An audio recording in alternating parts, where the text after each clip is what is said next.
ओम सभी को। ओम जी ओम। सभी को।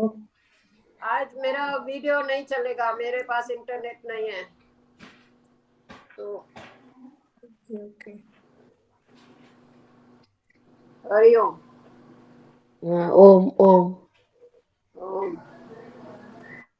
अच्छा है, काफी लोग आते हैं इसमें, बढ़िया। छूट गया हमारा तो पहले। चलिए सभी साधक हम प्रेयर कर लेते हैं जब तक सर आते हैं। सभी कमर गर्दन सीधी कर लीजिए अपनी। बिल्कुल। ध्यान आज्ञा चक्र पर लगाएं। रिवृत्ति जी अभी धैर्य रखें, ओके सर। बीच में आने दीजिए, ये डिस्टर्ब करते हैं बीच में।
प्रणाम गुरु जी। ओम गुरु जी। सभी को प्रणाम प्रणाम। प्रणाम प्रणाम। ओम गुरु जी। जी ओम गुरु जी ओम। आज तो सुनीता बघेल जी उपस्थित हुई है। ओम गुरु जी। जी जी ओम। जी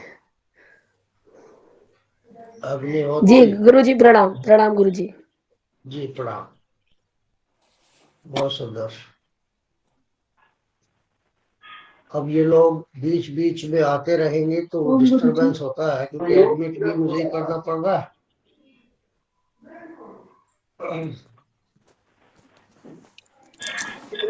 ओम गुरु जी। ओम।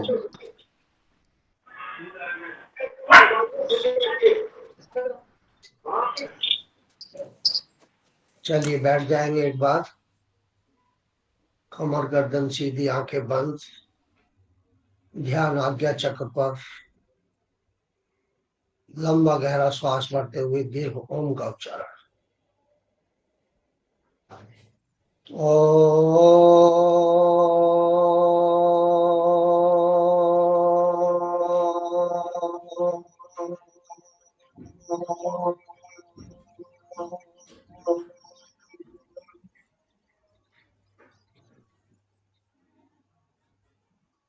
ओम भूर्भुवः स्वः तत्सवितुर्वरेण्यं भर्गो देवस्य धीमहि धियो यो नः प्रचोदयात्।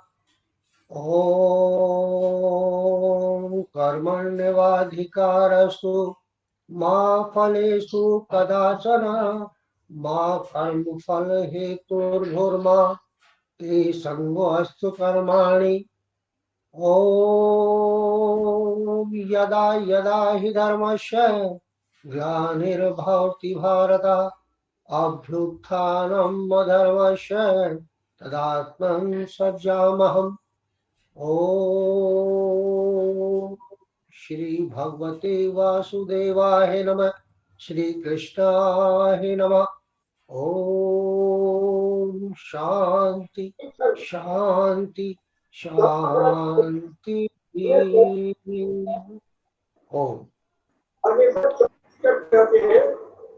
तो ये योग के कुछ मंत्र हमने पढ़े।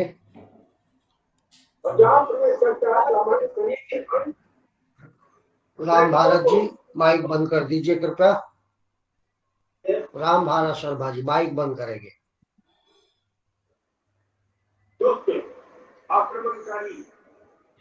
राम भारत जी माइक बंद कर दीजिए। आदरणीय। हम्म,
पिछले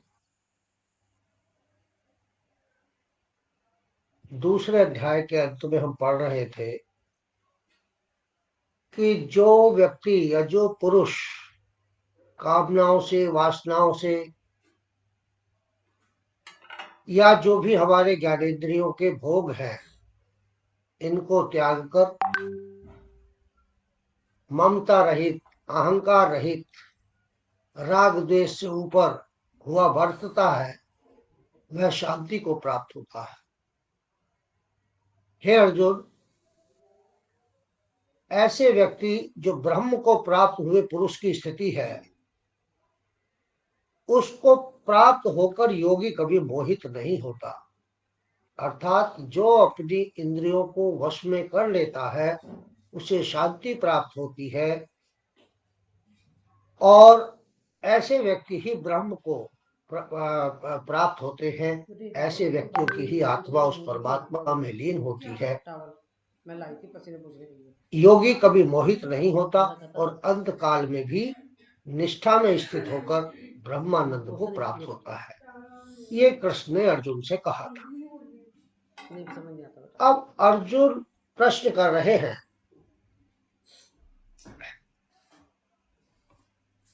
कि हे जनार्दन, यदि कर्मों की अपेक्षा ज्ञान श्रेष्ठ है, मान्य है, दो अलग अलग चीज, कर्म योग और ज्ञान योग, पिछले उसमें हमने पढ़ा। अर्जुन कह रहे हैं कि यदि कर्मों की अपेक्षा ज्ञान श्रेष्ठ है, तो फिर हे केशव, मुझे भयंकर कर्म में क्यों लगा रहे हो? अर्थात मुझे इस युद्ध के भयंकर कर्म में क्यों लगा रहे हो यदि ज्ञान श्रेष्ठ है तो? तथा आप मिले हुए से वचन से मेरी बुद्धि को मोहित से करते हैं। मिले हुए से वचन अर्थात आप दोनों तरह की बातें करते हैं, कभी कर्म की बात करते हैं, कभी ज्ञान की बात करते हैं। मैं इससे भ्रमित हो रहा हूं। आप मिली हुई सी बातें करते हैं, इसलिए उस एक बात को निश्चित करके कहिए कि जिससे मैं कल्याण को प्राप्त हो जाऊं। आप एक बात को निश्चित करें जिससे मेरा कल्याण हो जाए। इस प्रकार अर्जुन के पूछने पर भगवान श्री कृष्ण महाराज बोले कि हे निष्पाप अर्जुन, इस लोकों में दो प्रकार की निष्ठा मेरे द्वारा कही गई है। दो प्रकार की निष्ठा। निष्ठा क्या किसको कहते हैं? साधन की परिपक्वता, परिपक्व अवस्था, अर्थात पराकाष्ठा। तो दो प्रकार की निष्ठा मेरे द्वारा कही गई है। ज्ञानियों से ज्ञान योग की, ज्ञानियों से ज्ञान योग की, और ज्ञान योग से और योगियों की निष्काम कर्म योग से। यानी कि ज्ञानियों से ज्ञान योग की निष्ठा कही गई है। ये क्या है? माया से उत्पन्न हुए संपूर्ण गुणों में ही गुणों में बरतते हैं। अर्थात ये मन, इंद्रियां, शरीर द्वारा होने वाली संपूर्ण क्रियाएं का कर्तापन, जो हम कर्ता, किसी भी क्रिया, शरीर की कोई भी चेष्टा कर्म कहलाती है। तो इस कर्म का जो कर्तापन का एहसास हमें रहता है, अहंकार हमें रहता है, कर्तापन का अहंकार, उससे रहित हो जाना है, और सच्चिदानंद परमात्मा में स्थित रहना ही ज्ञान योग है। ज्ञान योग क्या है कि जो भी हमारा 5 महाभूत से बना हुआ शरीर, ज्ञानेन्द्री, कर्मेंद्री, मन, बुद्धि, अहंकार और शब्द, ये जो है जब हम इनको जान लेते हैं, इनके जो विषय है उनसे हट जाते हैं, यही तत्व ज्ञान है। इस तत्व ज्ञान को जान लेना ही ज्ञान योग है। तो ज्ञान यहाँ पर कहा गया है कि ज्ञान योग की ज्ञान योग से और कर्म और योगियों की निष्काम कर्म योग से। तो निष्काम कर्म योग, ज्ञान योग तो मैंने बता दिया। निष्काम कर्म योग कौन सा हुआ? जिसमें हमारी कोई फलेच्छा ना हो, कर्म को करने से पहले कोई प्रयोजन ना हो, किसी फल को सामने रख करके जो काम ना किया गया हो और ईश्वर की आज्ञा मान करके किया गया हो, वो निष्काम कर्म है। तो परंतु किसी भी मार्ग के अनुसार कर्मों को स्वरूप से त्यागने की आवश्यकता नहीं है। बहुत गंभीर बात है ये कि कर्म भी करो, कर्मों को त्यागने की भी आवश्यकता नहीं है, लेकिन हमारे जो कर्म है वो निष्काम कर्म होने चाहिए। तो गीता में भगवान श्री कृष्ण ने निष्काम कर्म योग को ही सबसे ऊपर रखा है। निष्काम कर्म योग जिसमें हम किसी फल की इच्छा ना हो, हमने कोई पहले से टारगेट न बनाया हो, लक्ष्य ना हो, कोई प्रयोजन ना हो कि हम ऐसा करेंगे तो ये प्राप्ति होगी। क्योंकि प्राप्ति कर्म का परिणाम है, प्राप्ति कर्म का परिणाम है। यदि हम प्राप्ति करने के लिए कर्म करेंगे तो वो क्रिया हो जाएगी। तो यहाँ पर वो कहते हैं कि कोई प्राप्ति के लिए न करे, प्राप्ति के लिए ना करना ही निष्काम कर्म योग है। ईश्वर की इच्छा मानकर, उसका आदेश मानकर, बिना किसी स्वार्थ के कर्म करना ही यहाँ पर निष्काम कर्म योग कहा गया है। किसी भी मार्ग के अनुसार, चाहे वो ज्ञान मार्ग हो या वो ये कर्म योग हो, कर्म को त्यागने की आवश्यकता नहीं है। कर्म तो त्याग भी नहीं सकता मनुष्य, कर्म तो उसे करना ही होगा। क्योंकि मनुष्य न तो कर्मों के न करने से निष्कर्मता को प्राप्त होता है और न कर्मों को त्यागने मात्र से भगवत सत्ता साक्षात रूप सिद्धि को प्राप्त होता है। अर्थात उनको ना तो हम कर्मों को त्याग सकते हैं और ना ही कर्मों को त्यागने से उस भगवत सत्ता का साक्षात्कार सिद्ध होता है। तथा सर्वथा कर्मों का स्वरूप त्याग हो भी नहीं सकता, क्योंकि कोई भी पुरुष किसी भी काल में, किसी भी क्षण मात्र बिना कर्म किए रह ही नहीं सकता। क्योंकि अनैच्छिक कर्म भी तो हैं। मन है तो वो तो मस्तिष्क है, बुद्धि है तो ये तो सोचेंगी ही, दिल है तो धड़केगा ही। तो बिना कर्म किए तो हम एक क्षण भी रह नहीं सकते। कोई भी पुरुष किसी भी काल में बिना क्षण के कर्म किए नहीं रहता। निसंदेह सभी पुरुष प्रकृति से उत्पन्न हुए गुणों के द्वारा परवश हुए कर्म करते हैं। अर्थात प्रकृति जो ये 3 गुणों से संपन्न है, सत्व रज तम से बनी हुई है, ये पुरुष भी उसी का भाग है और ये भी इन 3 गुणों के वश में है। और इनके वश में, इन 3 गुणों के वश में होने के कारण, इन गुणों के स्वभाव में भिन्नता होने के कारण मनुष्य कर्म करता है। कभी वो सत्वकर्म कर्म, कभी रजोगुणी कर्म, कभी तमोगुणी कर्म करता है। इसलिए जो मूढ़ बुद्धि पुरुष कर्मेंद्रियों को हठ से रोककर इंद्रियों के भोगों को मन से चिंतन करता रहता है, वह मिथ्याचारी अर्थात दंभी कहलाता है। लेकिन ऐसे भी लोग हैं जो कर्मेंद्रियों को, ज्ञानेन्द्रिय और कर्मेंद्रिय, जो कर्मेंद्रियों को बलपूर्वक, हठ पूर्वक रोकते हैं, परंतु उनके जो मन है, मन में उस जिस चीज के प्रति रोका है उसका विचार चलता रहता है। तो यहां पर उसके लिए मना किया गया है कि मूढ़ बुद्धि पुरुष कर्मेंद्रियों को हठ से रोककर इंद्रियों से भोगों को मन से चिंतन करता रहता है, ऐसा पुरुष मिथ्याचारी और दंभी कहलाता है। तो हमें जो भोगों के प्रति वितृष्णा है वो मन से होनी चाहिए, इंद्रियों को रोक करके नहीं, कर्मेंद्रियों को रोक करके नहीं। और हे अर्जुन, जो पुरुष मन से इंद्रियों को वश में करके अनासक्त हुआ कर्मोंद्रियों से कर्मयोग का आचरण करता है वही श्रेष्ठ है। हे अर्जुन, जो पुरुष मन से यानी कि अंतः प्रेरणा से इंद्रियों को वश में करके अनासक्त अर्थात आसक्ति रहित होकर कर्मेंद्रियों से कर्मयोग का आचरण करता है वह पुरुष श्रेष्ठ है। तो यह केवल इतनी ही बात है कि हम कोई भी जो हम बुरी आदत को छोड़ते हैं, किसी भी चीज को छोड़ते हैं, तो हम उसे बलपूर्वक नहीं छोड़ सकते। अंतः प्रेरणा से मन के स्तर पर हमें उसे छोड़ना होगा। कर्मेंद्रियों से छोड़ दी और मन में उसका विचार चलता रहा, ऐसे पुरुष को यहाँ दंभी कहा गया है। इसलिए तो शास्त्र विधि से नियत किए हुए स्वधर्म रूप कर्म को कर।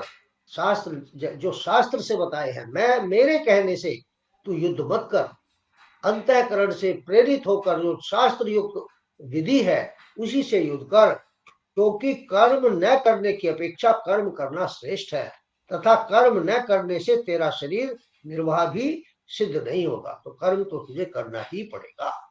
हे अर्जुन, बंधन के भय से भी कर्मों का त्याग करना योग्य नहीं है, क्योंकि ज्ञानी पुरुष जानता है कि कर्म बंधन में डालते हैं।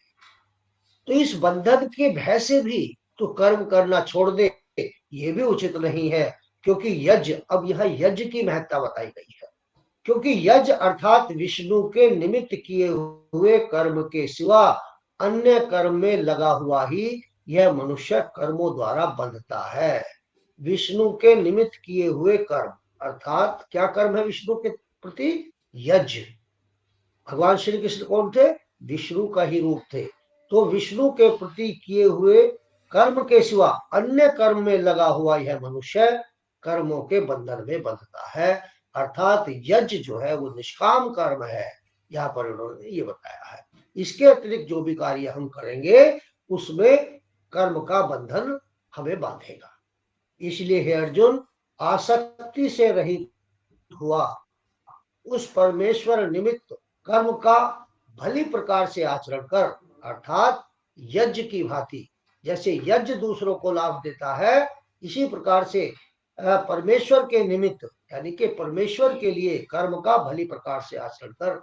अपने लिए मत कर कि मुझे राज्य भोग मिलेगा या मुझे सिद्धि मिलेगी या सिद्धि मिलेगी, जो भी मिलेगा उसको मत सोच। तू केवल उस परमेश्वर का निमित्त, उसके हाथ का औजार बन करके इस कर्म को कर। कर्म न करने से तू पाप को भी प्राप्त होगा, अगर कर्म नहीं करेगा तो भी पाप को प्राप्त होगा, क्योंकि प्रजापति ब्रह्म ने कल्प के आदि में यज्ञ सहित प्रजा को रचकर कहा कि इस यज्ञ द्वारा तुम लोग वृद्धि को प्राप्त हो और यह यज्ञ तुम लोगों को इच्छित कामनाओं को देने वाला हो।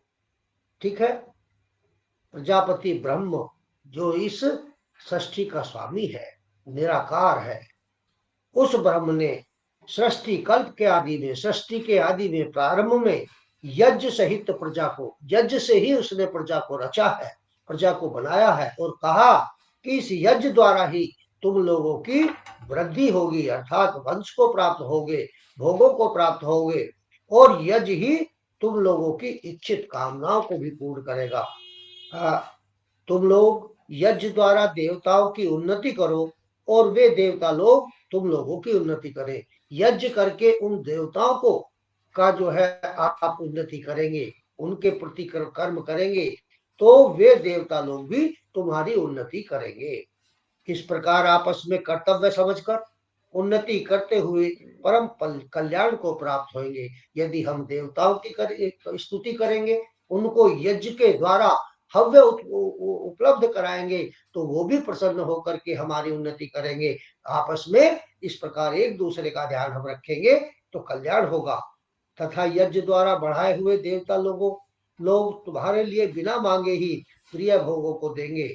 उनके द्वारा दिए हुए भोगों को जो पुरुष इनके लिए बिना दिए ही भोगता है वह निश्चित चोर है, अर्थात उनके द्वारा दिए भोगों को, वो देवता तो भोगों को दे रहे हैं, परंतु इनको हम ले और यज्ञ ना करें, उन भोगों को देना, उस देवताओं को दे, उसको यज्ञ के द्वारा ना दे पाए, केवल भोग ही भोग करते रहे, तो ऐसे व्यक्ति निश्चित चोर हैं।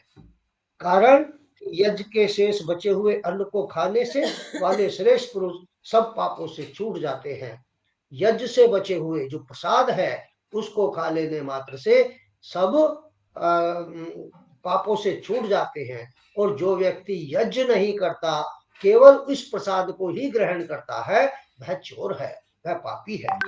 और पापी लोग अपने शरीर पोषण के लिए ही पकाते हैं। ऐसे पापी लोग केवल अपने शरीर की वृद्धि के लिए ही भोजन पकाते हैं, वे तो पाप को ही खाते हैं। वे यज्ञ किए बिना यदि भोजन को हम ग्रहण करते हैं तो हम पाप को ही खाते हैं। इसलिए गृहिणियों को कहा जाता है कि भोजन, हमारा भोजन प्रसाद होना चाहिए। और वो प्रसाद कब होगा? जब हम गायत्री मंत्र के साथ कुछ आहुतियां दे करके उस भोजन में सम्मिलित करेंगे, प्रसाद हो जाएगा। तो यही प्रावधान है। यदि हम यज्ञ किए बिना भोजन को पकाते हैं तो पाप को ही खाते हैं, क्योंकि संपूर्ण प्राणी अन्न से ही उत्पन्न होते हैं। जिस अन्न को हम खा रहे हैं उसी से हमारा शरीर बनता है। संपूर्ण प्राणी अन्न से ही उत्पन्न होते हैं। और अन्न की उत्पत्ति वृष्टि यानी कि वर्षा से होती है, तथा वृष्टि से यज्ञ होता है, और वह यज्ञ कर्मों के उत्पन्न करने वाला होता है।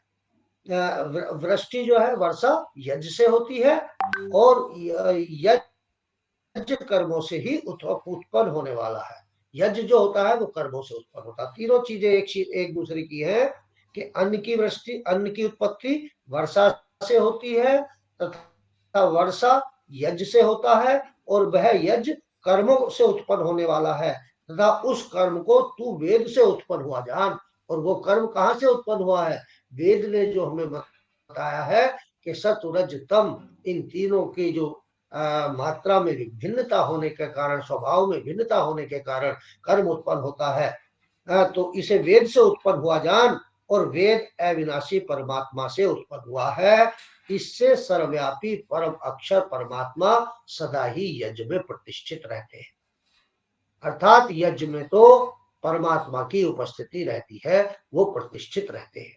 हे पार्थ, जो पुरुष इस लोक में इस प्रकार चलाए हुए सृष्टि चक्र के अनुसार नहीं बरतता, अर्थात शास्त्रानुसार कर्मों को नहीं करता, वह इंद्रियों के सुख भोगों को भोगने वाला ही है। वह पापायु पुरुष व्यर्थ में ही जी रहा है।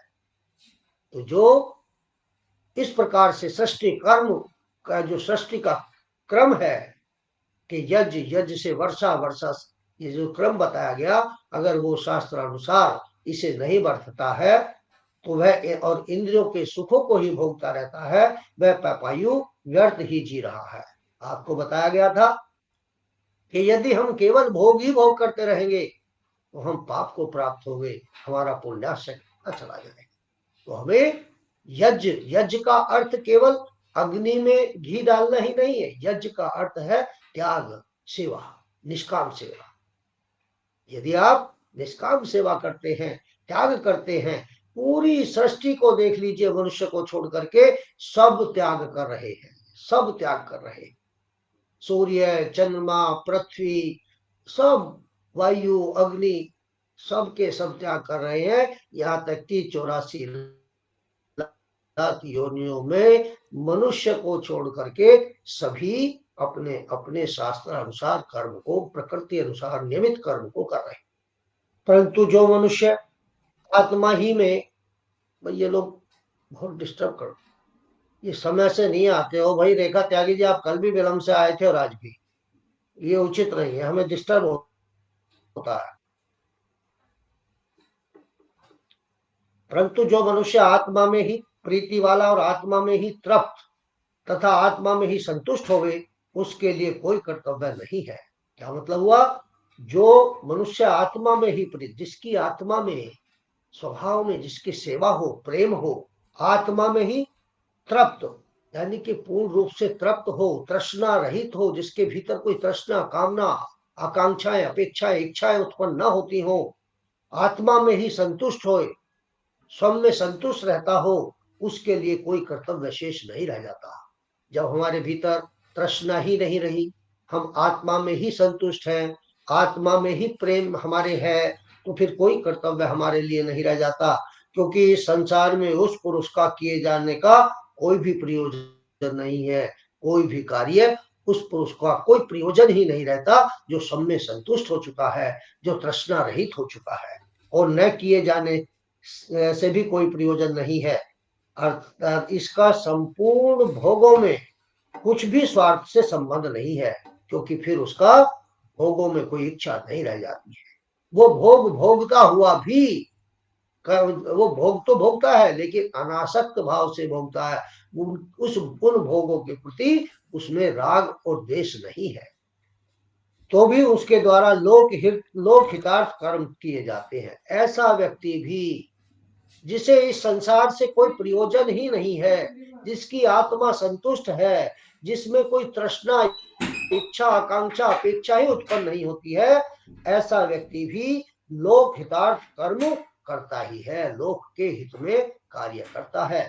तो इसलिए सभी को लोक हितार्थ सेवा कर्म करने ही चाहिए। इससे तो अनासक्त हुआ, निरंतर कर्तव्य कर्म का अच्छी प्रकार से आचरण कर। हे अर्जुन, तो अनासक्त हुआ, निरंतर कर्तव्य कर्म का अच्छी प्रकार से आचरण कर, क्योंकि अनासक्त पुरुष कर्म करता हुआ परमात्मा को प्राप्त होता है। जो व्यक्ति अनासक्त होता है, जिसने अपनी इंद्रियों को, ज्ञानेंद्रियों को भोगों से दूर कर लिया है, वो अनासक्त होता है, और अनासक्त व्यक्ति ही परमात्मा को प्राप्त होता है। इस प्रकार जनक आदि, जनक कौन थे? सीता जी के पिता जनक आदि आसक्ति रहित कर्म द्वारा ही परम सिद्धि को प्राप्त हुए हैं। तो इन लोगों ने पहले आसक्तियों पर, मन पर नियंत्रण किया, ज्ञानेंद्रियों पर नियंत्रण किया, उसके बाद ही इनको सिद्धि प्राप्त हुई है। इसलिए तथा लोक संग्रह को देखता हुआ भी तू कर्म करने के ही योग्य है, यानी कि लोक का, संसार का हित देखते हुए भी तू कर्म करने के योग्य है।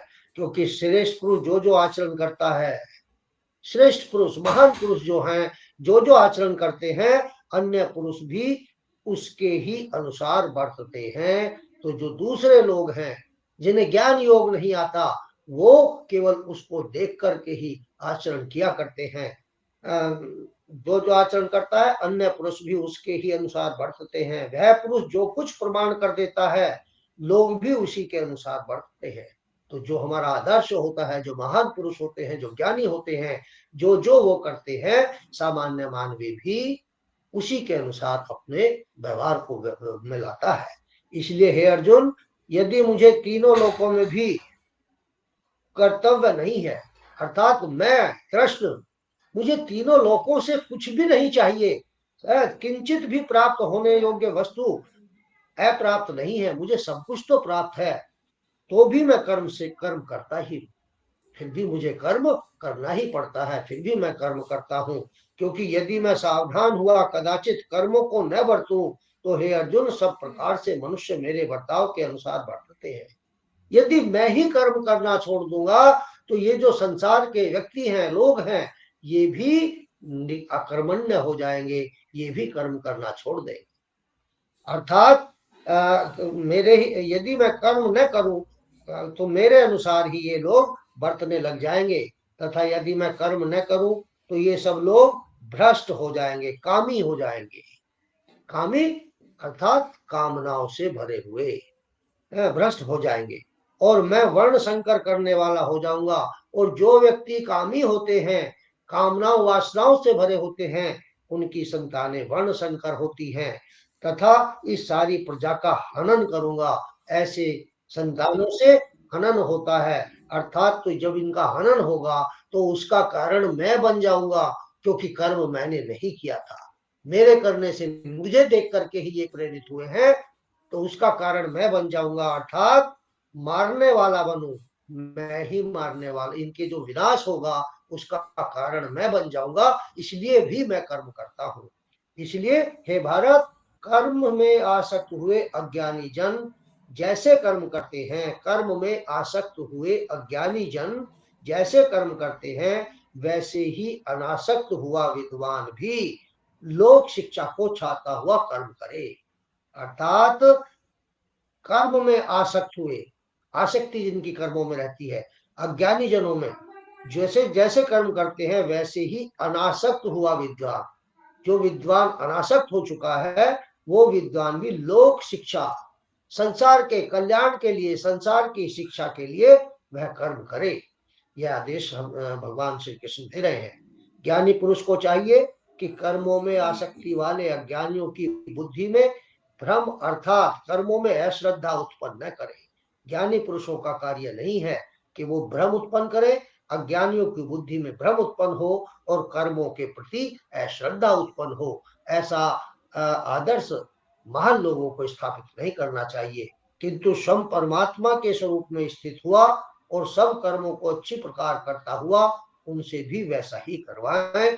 स्वयं भी उस परमात्मा में स्थित हो और अच्छी प्रकार से सेवा के कार्य करते हुए क्या है अनासक्त रहते हुए कर्म करे और दूसरों से भी ऐसे ही करवाएं। हे अर्जुन, वास्तव में संपूर्ण कर्म प्रकृति के गुणों द्वारा किए हुए हैं। ये बात समझने योग्य है। ये कह रहे हैं कि हे अर्जुन, वास्तव में संपूर्ण कर्म प्रकृति के गुणों के द्वारा किए हुए हैं। प्रकृति के गुण आपको मालूम है, सत्व रज और तम। इनके स्वभाव भी विपरीत है, एक प्रकाशशील है, क्रियाशील है, एक स्थितिशील। इनकी जब मात्रा सम होती है तो प्रकृति से कुछ भी उत्पन्न नहीं होता, लेकिन जब इनकी मात्रा विषम हो जाती है पुरुष की उपस्थिति से, तो फिर ये जो है सारा क्रिएशन होता है, और क्रिएशन होता है तो इसमें फिर कर्म उत्पन्न होते हैं। तथा ब्रह्मांडे यथा पिंडे, जो ब्रह्मांड में है वही पिंड में है। और जब आपके भीतर सत्व रज और तम तीनों की मात्रा विषम होगी, अलग अलग स्वभाव वाले होंगे, तो मनुष्य उसी प्रकार के कर्म करता रहेगा। तो इनके वास्तव में संपूर्ण कर्म प्रकृति के गुणों के द्वारा किए हुए हैं, तो भी अहंकार से मोहित हुए अंतःकरण वाला पुरुष मैं करता हूं ऐसा मान लेता है। ये कर्म तो सारे के सारे इन तीन गुणों के कारण हो रहे हैं, फिर भी अहंकारी व्यक्ति, अज्ञानी व्यक्ति, सांसारिक व्यक्ति यह मान लेता है कि कर्म मैं करता हूं। तो ये जो कर्तापन का भाव है यही अहंकार है, और यही रास्ता को भटकाने वाला है, पथ भ्रष्ट करने वाला है। पुरुष मैं करता हूं ऐसा मान लेता है, परंतु हे महाबाहो, गुण विभाग और कर्म विभाग के तत्व को जानने वाला, पहले समझिए गुण विभाग क्या है। गुण विभाग त्रिगुणात्मक माया के, अभी मैंने थोड़ी देर पहले बताया, त्रिगुणात्मक माया के 5 महाभूत, मन बुद्धि अहंकार, 5 ज्ञानेन्द्रियां, 5 कर्मेंद्रियां, और इन पंच महाभूत के जो 5 गुण हैं, शब्द रस रूप गंध और स्पर्श, 5 विषय हैं ये। इन सबको संयुक्त रूप से गुण विभाग कहते हैं। आपका शरीर किससे बना हुआ है? 5 महाभूत से। 5 महाभूत के 5 विषय कौन से हैं? शब्द रस गंध, ये जो 5 स्पर्श, ये 5 है। 5 ज्ञानेन्द्रियां, 5 कर्मेंद्रियां, और इन सबको संयुक्त रूप से, और मन बुद्धि अहंकार, इन सबको संयुक्त रूप से गुण विभाग कहते हैं। यहाँ कहा गया गुण विभाग और कर्म विभाग। कर्म विभाग में क्या आएगा? फिर गुणात्मक माया के 5, यही सारे होंगे। उसमें भी इनकी जो चेष्टा है, इनके द्वारा जो चेष्टा की जाती है वो कर्म है, वही कर्म विभाग है। ये 5 ज्ञानेन्द्रिय, 5 कर्मेंद्रिय, मन बुद्धि अहंकार, पंच महाभूत से बना हुआ ये शरीर जो भी चेष्टा करता है वो कर्म है, और वही कर्म विभाग है। तो यहाँ क्या कह रहे हैं भगवान कि गुण विभाग और कर्म विभाग के तत्व को जानने वाला, जिसने तत्व क्या है, जिसने इस गुण विभाग और कर्म विभाग को जान लिया है, उसने तत्व का ज्ञान प्राप्त कर लिया है, अर्थात उसने इस ब्रह्मांड को भी जान लिया है। इसको जानने वाला ज्ञानी पुरुष संपूर्ण गुणों में वर्तते हैं, ऐसे मानकर नहीं आसक्त होता। जिसे ने ये ज्ञान प्राप्त कर लिया है, तत्व ज्ञान प्राप्त कर लिया है, वो आसक्तियों से नहीं बंधता है, वो तृष्णाओं में नहीं डूबता है। और प्रकृति के गुणों से मोहित हुए पुरुष गुण और कर्मों में आसक्त होते और ये जो साधारण मनुष्य है, ज्ञानी मनुष्य है, प्रकृति के गुणों से मोहित होकर के, प्रकृति के ऐश्वर्य से, सौंदर्य से मोहित होकर के ये कर्मों में आसक्त होते रहते हैं। लेकिन ज्ञानी पुरुष तत्व ज्ञान प्राप्त करने के बाद इस प्रकृति के ऐश्वर्य में मोहित नहीं होते हैं। उन अच्छी प्रकार से समझने वाले मूर्खों को अच्छी प्रकार से जानने वाला ज्ञानी पुरुष चलायमान न करे। तो ऐसे बुद्धिहीन अज्ञानी संसार को जो बुद्धि वाले हैं, जिन्होंने तत्व ज्ञान प्राप्त कर लिया है, उनका अर्थ है कि उनको सही रास्ता दिखाएं, उनको गलत रास्ते पर चलायमान न करें। इसलिए हे अर्जुन, तू ध्यानिष्ठ चित्त से संपूर्ण कर्मों को मुझे समर्पण कर दे। तो ये सोच मत कि इस कर्म का क्या लाभ होगा, क्या हानि होगी, सिद्धि होगी, असिद्धि होगी, सफलता मिलेगी या नहीं मिलेगी, ये सब कुछ छोड़ दे, अपने कर्मों को मुझे अर्पित कर दे। इसी को तो निष्काम कर्म योग कहा गया। तो ये क्या कह रहे हैं कि अर्जुन तू निष्काम कर्म योग कर, फल को मत दे, फल देना तो मेरा काम है। तो चित्त ये कह हो गया कि तू ध्यानिष्ठ होकर चित्त से संपूर्ण कर्मों को मुझे समर्पण करके आशा रहित और ममता रहित होकर संताप रहित हुआ युद्ध कर। तू तो अपने कर्म को कर और निष्काम होकर के कर, उसके फल की इच्छा को मत दे। ये मत दे कि मैं हारूंगा कि जीतूंगा, इनका क्या होगा जो ये सामने मेरे संबंधी खड़े हुए हैं, और मेरा क्या होगा, इन सबको छोड़ दे और तू युद्ध कर, निष्काम कर्म कर। हे अर्जुन, जो कोई भी मनुष्य दोष बुद्धि से रहित और श्रद्धा से युक्त हुआ सदा ही मेरे इस मत के अनुसार वर्तता है, वे पुरुष संपूर्ण कर्मों से छूट जाते हैं। अर्थात जो मनुष्य निष्काम कर्म योग को अपना लेता है, अपने कर्मों को मुझे अर्पित कर देता है और मेरे मत के अनुसार चलता है, वे पुरुष संपूर्ण कर्मों से छूट जाते हैं, वे कर्म के बंधन में नहीं बनते। बीना बैंसवाल जी माइक बंद करिए, एक तो आप विलंब से आई हैं और ऊपर से और जो दृष्टि वाले लोग और जो दोष दृष्टि वाले मूर्ख लोग इस मेरे मत के अनुसार नहीं बढ़ते, जो निष्काम कर्म योगी नहीं है, जो कर्म करने से पहले उसके फल की प्राप्त करना चाहते हैं, उसकी इच्छा करना चाहते हैं, बढ़ते हैं, उन संपूर्ण ज्ञानों में मोहित चित्त वालों को तू कल्याण से भ्रष्ट हुए ही जा।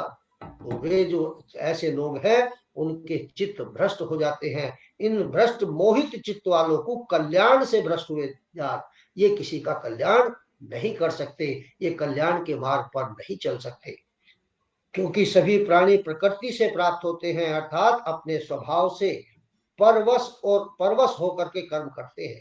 स्वभाव से परवश का मतलब है वश में, अपने स्वभाव के, और स्वभाव किससे बना है, सत्व रज तम से। तो अपने स्वभाव से, जिसका जैसा स्वभाव है उसके वश में हुए कर्म करते हैं। ज्ञानवान भी अपनी प्रकृति के अनुसार चेष्टा करता है, ज्ञानवान भी अपने ज्ञान के अनुसार करता है, और ये जो साधारण मनुष्य हैं ये तो केवल मन जो 3 गुणों से बना हुआ है उसके वश में होकर के कर्म करते हैं, और ज्ञानवान अपने ज्ञान के अनुसार चेष्टा करता है। फिर इसमें किसी का हट क्या करेगा, तो इसमें कोई हट के द्वारा कोई कुछ नहीं कर सकता कि मैं हट करके अपने स्वभाव को बदल दूं, नहीं, ये संभव है ही नहीं। इसलिए मनुष्य को चाहिए कि इंद्रिय के अर्थ में, अर्थात सभी इंद्रियों के भोगों में स्थित जो राग द्वेष है उन दोनों के वश में नहीं होवे।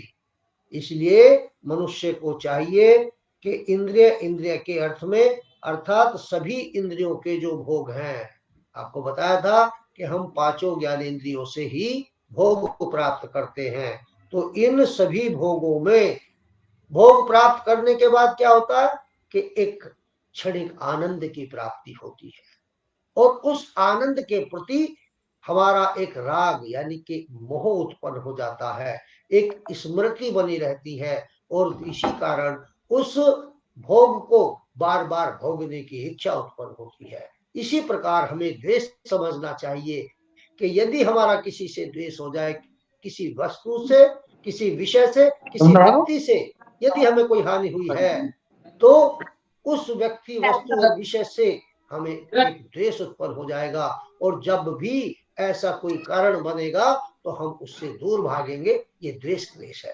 तो यहाँ यही कह रहे हैं। अरे ये यहाँ में कैसे आवाज आ रही देवेंद्र? बलबीर जी माइक बंद कर लीजिए। आइए ना। बलबीर जी माइक बंद कर लीजिए।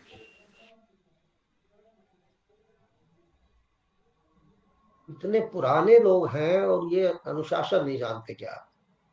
भोगों में स्थित राग और द्वेष है, उन दोनों के वश में नहीं हो तो मनुष्य का कर्म है कि वो भोगों के से उत्पन्न होने वाले जो राग और द्वेष क्लेश है उनके वश में न होए, क्योंकि इससे इसके वे दोनों ही कल्याण मार्ग में विघ्न करने वाले महान शत्रु हैं।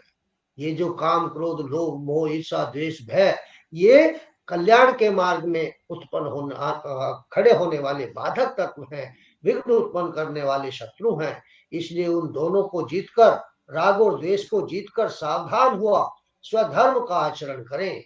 अपने इनसे सावधान रह करके आचरण करें, क्योंकि अच्छे प्रकार आचरण किए हुए दूसरे के धर्म से गुण रहित भी अपना धर्म अति उत्तम है। यहाँ पर धर्म ये वाला धर्म नहीं, हिंदू मुस्लिम वाला, सिख बौद्ध जैन ईसाई वाला, ये नहीं। यहाँ कह रहे हैं क्योंकि अच्छे प्रकार से आचरण किए हुए दूसरे के धर्म से गुण रहित भी अपना धर्म अति उत्तम है।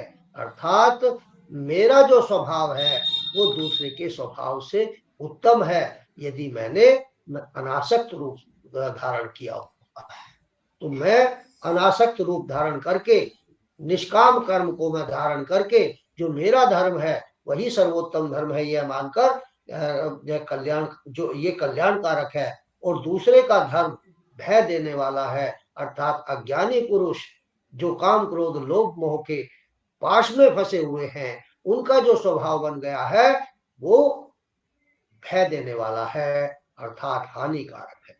इस पर अर्जुन से पूछा कि हे कृष्ण, फिर यह पुरुष बलात् लगाए हुए सदृश न चाहता हुआ भी किससे प्रेरित होकर पाप का आचरण करता है? अर्जुन कह रहे हैं कि फिर भी ये सब कुछ मैं जानता तो हूं, जो तुम कह रहे हो समझ तो रहा हूं, लेकिन मेरी अंतर आत्मा उसको ग्रहण क्यों नहीं कर पा रही? कृष्ण कहते हैं क्योंकि तू अभी भी इस राग और द्वेष की जंजीरों में बंधा हुआ है, मोह की जंजीरों में बंधा हुआ है। अभी भी तुझे रिश्तों के प्रति मोह है, और ये रिश्ते, अर्जुन कहते हैं कि मान लिया ये मैंने मार भी दिए और मैं भी मर गया तो ये रिश्ते तो समाप्त नहीं होंगे। कृष्ण कहते हैं कि ये रिश्ते देह से हैं, आत्मा से नहीं है, आत्मा से नहीं है, और जैसे ही देह समाप्त होगी, चाहे इनकी हो या तुम्हारी हो, ये रिश्ते भी समाप्त हो जाएंगे। क्या तुम्हें अपने पूर्व जन्म के माता पिता याद है? तुम्हें क्या अपने पूर्व जन्म के शत्रु और मित्र याद हैं? हो सकता है जो आज तुम्हारा पुत्र है अभिमन्यु, ये कल तुम्हारा बाप हो पिछले जन्म में, या अगले जन्म में ये तुम्हारा शत्रु बन करके आ जाए। तो ये जो रिश्ते नाते हैं, ये जो संबंध है, ये केवल इसी जन्म के लिए है। अगले जन्मों में इनमें से कुछ भी नहीं मिलने वाला। जो आपका शत्रु है वो आपका साथी भी बन सकता है, और जो आपका सबसे प्रिय है वो आपका सबसे भयानक शत्रु भी बन सकता है। तो ये जो इस कारण से ये जो मोह के जो बंधन है, ये जो राग और द्वेष है इन रिश्तों के प्रति, ये इनके कारण तुझे ये ग्रहण नहीं हो पा रहा है। ये क्या जानता तो है, जैसे हम सब जान गए कि आत्मा अलग है, चित्त अलग है, इनके धर्म अलग हैं, लेकिन फिर भी व्यवहार में नहीं आ पा रहा, और इसके कारण इस सांसारिक मोह माया ऐश्वर्य और संबंधों के प्रति जो राग द्वेष है वो उसका कारण है। तो इस प्रकार अर्जुन के पूछने पर श्री कृष्ण महाराज बोले, हे अर्जुन, रजोगुण से उत्पन्न हुआ यह काम ही क्रोध है। रजोगुण से उत्पन्न हुआ यह काम ही क्रोध है, अर्थात काम का अर्थ कामनाएं, इच्छाएं, तृष्णाएं, ये जो रजोगुण से उत्पन्न होती है, और इन कामनाओं, तृष्णाओं, इच्छाओं को जब हम प्राप्त करना चाहते हैं, तृष्णा उत्पन्न होती है, वेग आता है अंदर से, उसे प्राप्त करना चाहते हैं, और जब उस वेग के मध्य कोई बाधकता आती है, कोई अवरोध उत्पन्न होता है, तो उससे क्रोध उत्पन्न होता है। मान लिया आपकी इच्छा तो कुछ और है, लेकिन आपको किसी ने उसको करने से रोक दिया, कोई उसमें बाधक बन गया, तो क्रोध की उत्पत्ति होगी। तो रजोगुण से उत्पन्न हुआ यह काम ही क्रोध है। यह ही महा अग्नि के सदृश भोगों से न तृप्त होने वाला और बड़ा पापी है। तो ये जो कामनाएं हैं ये भोगों से तृप्त नहीं होती हैं, इन्हें बार बार भोगों के प्रति राग होने से बार बार भोगने की इच्छा होती है। इस विषय में इसको तू अपना वैरी जान, अर्थात ये जो ज्ञानेंद्रियां तुम्हारी हैं जिनसे तुम भोगों को भोगता है, इनकी कभी तृप्ति ही नहीं होती, ये बार बार भोगों को भोगना चाहती है, तो इनको तू अपना शत्रु समझ, ये तेरी अपने नहीं है। जब तक तू इनको अपने ज्ञानेंद्रियों को, कर्मेंद्रियों को इनके भोगों से अलग नहीं कर देगा। जैसे धुएं से अग्नि और मल यानी कि धूल से दर्पण ढक जाता है, जैसे जेल से गर्भ ढका हुआ है, वैसे ही इस काम के द्वारा यह ज्ञान ढका हुआ है। ये कामनाएं, इच्छाएं हमारे ज्ञान को ढक लेती हैं। जो भीतर से तृष्णाएं उत्पन्न होती हैं, वेग उत्पन्न होता है किसी भी वस्तु, विषय, व्यक्ति को प्राप्त करने के लिए, वो हमारे ज्ञान को ढक लेता है। और हे अर्जुन, इस अग्नि के समान न पूर्ण होने वाली कामरूप ज्ञानियों के नित्य वैरी ज्ञान को ढका हुआ है। इस अग्नि के समान कभी पूर्ण न होने वाला, कभी पूर्ण तृप्ति न होने वाली ज्ञानियों के नित्य के ज्ञान को इन्होंने ही ढका हुआ होता है। ये जो ज्ञानेंद्रियों की, कर्मेंद्रियों की जो हमारी भोग हैं, इनको जो प्राप्त करने की इच्छाएं हैं, जो मन की इच्छाएं हैं, यही ज्ञानियों के ज्ञान को ढक लेती हैं। और यह काम इन मन, बुद्धि और इंद्रियों के द्वारा ही ज्ञान को आच्छादित करके इस जीवात्मा को मोहित करता है। और यह काम, यह कामनाएं, ये वासनाएं, ये तृष्णाएं मन, बुद्धि और इंद्रियों के द्वारा ही, इनमें ही तो उत्पन्न होती है। ये ज्ञान को आच्छादित करके, अर्थात ज्ञान को ढक करके इस जीवात्मा को मोहित करते हैं, इस जीवात्मा को भ्रमित करते हैं। इसलिए हे अर्जुन, तो पहले इंद्रियों को वश में करके ज्ञान और विज्ञान के नाश करने वाली इस काम पापी को निश्चय रूप से मार। सबसे पहले तो तुझे अपनी इन कामनाओं, वासनाओं के ऊपर विजय प्राप्त करनी है। सबसे पहले शत्रु तो तेरे ये है, ज्ञान विज्ञान का नाश करने वाली इस काम पापी, निश्चय पूर्वक इसको मार। और यदि तू समझे कि इंद्रियों को रोककर काम रूप बैरी को मारने की मेरी शक्ति नहीं है, तो यह तेरी भूल है। अगर ये तू समझ रहा है कि इन इंद्रियों को रोक करके, मैं इंद्रियों को रोक करके काम रूप कामनाओं का जो शत्रु है उसे मारने की तेरी शक्ति नहीं है, तो ये तेरी भूल है। क्योंकि इस शरीर में से तो इंद्रियों को पर का अर्थ है यहाँ पर श्रेष्ठ, बलवान, सूक्ष्म। इस शरीर से तो इंद्रियां श्रेष्ठ हैं, बलवान हैं, सूक्ष्म है। और इंद्रियों से मन श्रेष्ठ है, बलवान है, सूक्ष्म है। और मन से भी सूक्ष्म को क्या है? बुद्धि है। और जो बुद्धि से भी अत्यंत सूक्ष्म, श्रेष्ठ, बलवान है, वह आत्मा है। इस प्रकार बुद्धि से सूक्ष्म तथा सब प्रकार से बलवान और श्रेष्ठ अपनी आत्मा को जानकर बुद्धि के द्वारा मन को वश में करके, हे महाभाव, अपनी शक्ति को समझकर इस दुर्जय काम रूप शत्रु को मार दे। अर्थात इन ज्ञानेंद्रिय, कर्मेंद्रिय और तृष्णाओं, इनकी सबकी हत्या सबसे पहले तुझे करनी होगी। अर्थात जितेंद्रिय बनना होगा, जिसके कारण से, क्योंकि ये जो तेरा मन है, ज्ञानेंद्रिय तो है ही है, ये जो तेरा मन है यही तो इन संबंधियों में अटका पड़ा हुआ है। इसी में तो मोह उत्पन्न हो रहा है, इसी में तो राग उत्पन्न हो रहा है। और जब तू इसको वश में कर लेगा तो तेरे लिए समत्व बुद्धि, समत्वम योग उच्यते, अर्थात तो समष्टि बुद्धि हो जाएगा। फिर तेरा युद्ध की हार में, जीत में, सफलता में, असफलता में, इनसे तेरा मोह हट जाएगा और तू युद्ध करेगा। तीसरा अध्याय समाप्त।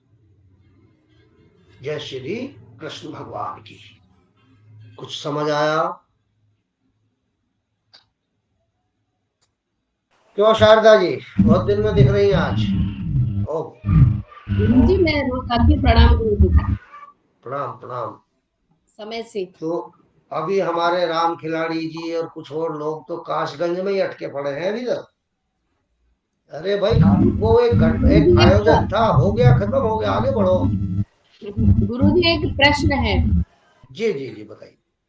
जैसे ये बताया कि सत्व, रज और तम गुणों के आधार पर व्यक्ति की प्रकृति होती है, वो उसी के अनुसार आचरण और कर्म करता है।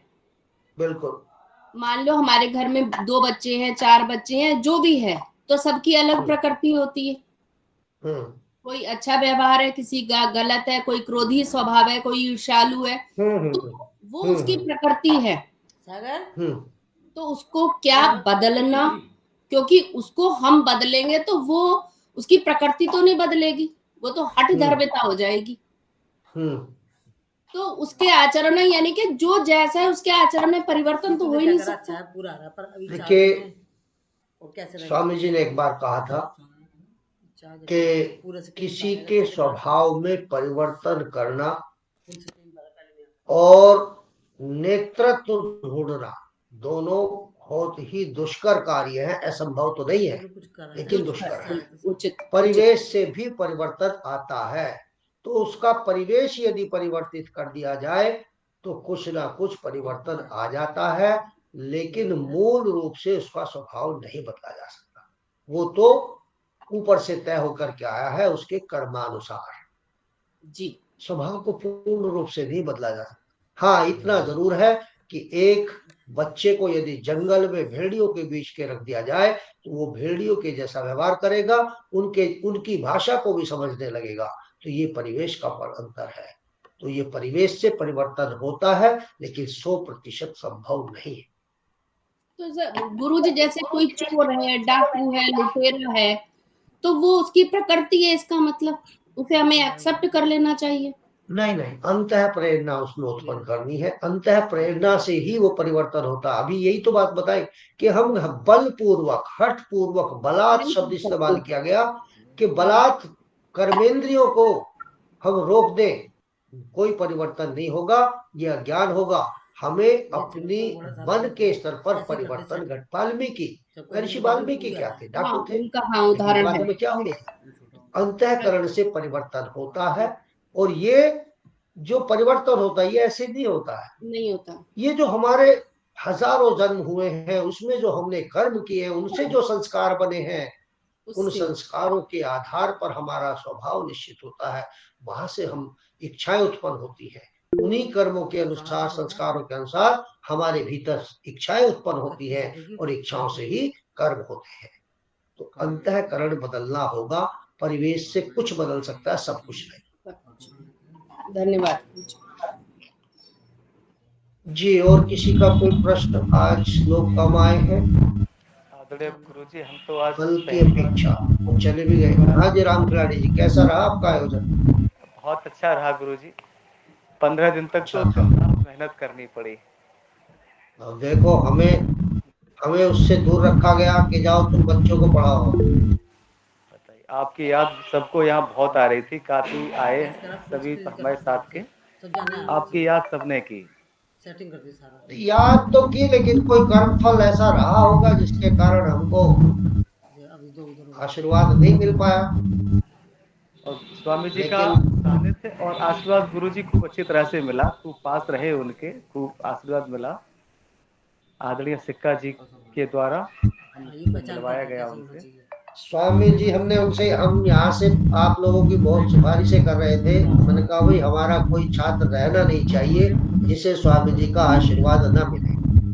सिक्का जी ने हमें आश्वस्त किया था कि हम सभी कार्यकर्ताओं को और अपने सभी छात्रों को स्वामी जी का आशीर्वाद दिलवाएंगे। और मिनी जी को तो बहुत अच्छा मिला है, क्योंकि वो तो वही